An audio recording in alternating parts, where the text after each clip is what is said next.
अक्सर आप सुनते होंगे कि इस देश के पास इतना परमाणु हथियार है, अमेरिका के पास इतना है, जापान के पास कुछ भी नहीं है, चाइना के पास इतना है, रसिया के पास इतना है।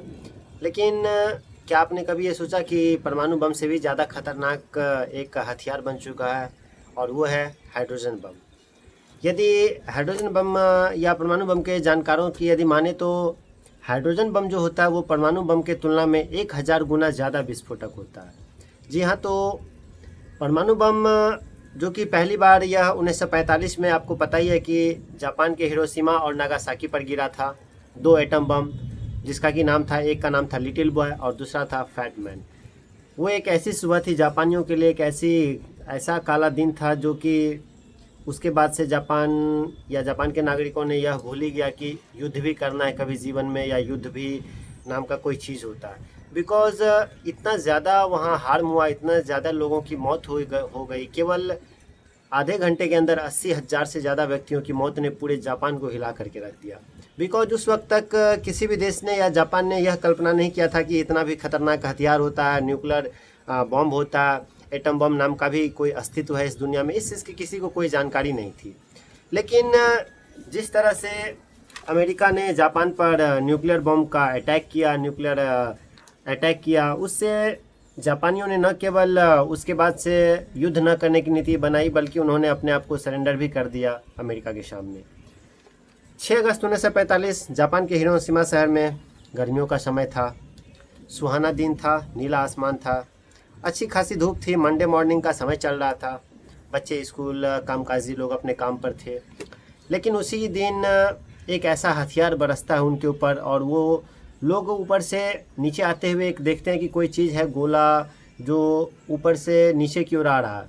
और ठीक उसके 43 सेकंड बाद एक ऐसा विस्फोट होता है जो केवल चंद मिनटों में 80,000 से ज़्यादा जापानियों को मौत के घाट उतार देती है।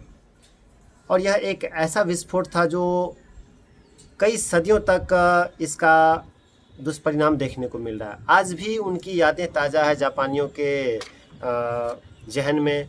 जापानी आज भी उस चीज़ों को याद करके उनका रूह काँप उठता है। लेकिन क्या आप लोगों ने कभी ये सोचा कि ये जो परमाणु बम के अलावा भी जो ये हाइड्रोजन बम बना है वो कितना ज़्यादा खतरनाक है? बिकॉज़ परमाणु बम को नाभिकीय अभिक्रिया को मिला करके बनाया जाता है, और इसमें फिजन यानी विखंडन की प्रक्रिया होती है। फिजन में आपको परमाणुओं को हल्के तत्वों में विखंडित करने में जो ऊर्जा निकलती है, ऐसा कहा जाता है कि 1000 केजी से बड़ा परमाणु बम में जितना विस्फोट होता है उतना केवल एक हाइड्रोजन बम में विस्फोट होता है। बिकॉज़ हाइड्रोजन बम और उससे भी ज़्यादा खतरनाक इसलिए हो जाता है क्योंकि उसमें फ्यूज़न या संलयन की प्रक्रिया करके हाइड्रोजन के बनाने में जो हाइड्रोजन का समस्थानिक होता है, ड्यूटेरियम और ट्राइटेरियम का प्रयोग होता है, उसमें परमाणुओं के संलयन से ही विस्फोट होता है।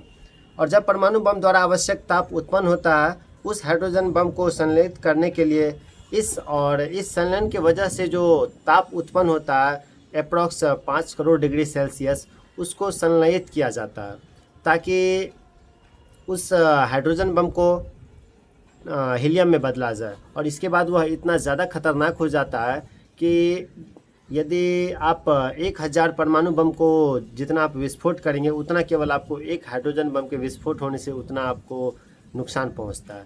तो परमाणु बम अमेरिका के पास भी है, जैसा कि आपको पता है, ब्रिटेन के पास भी है, रसिया के पास भी है। सबसे ज़्यादा रसिया के पास है, उसके बाद अमेरिका, फिर ब्रिटेन, फिर चाइना, इंडिया, पाकिस्तान। इसके बाद आपको ऐसा भी कहा जाता है कि इजराइल के पास भी है, बट उन्होंने अभी तक इसका कोई इस्तेमाल नहीं किया। इस्तेमाल तो अमेरिका के अलावा किसी देश ने नहीं किया है, बिकॉज सभी एक शांति समझौता पर काम कर रहे हैं कि वो एक एक्सट्रीम लेवल का समझौता होता है। और यदि अब कोई ऐसा अटैक करता भी है तो वह तृतीय विश्व युद्ध हो जाएगा, और तृतीय विश्व युद्ध यदि हुआ तो यकीन मानिए कि इस दुनिया का विनाश ही होगा, और इतना ज़्यादा विनाश होगा कि इसकी लोग कल्पना भी नहीं कर सकते हैं। तो आपको जापान के बारे में पता ही है कि जापान को इसका कितना बड़ा खामियाजा भुगतना पड़ा। तो कोई भी देश ऐसा नहीं चाहता है कि परमाणु बम का इस्तेमाल हो।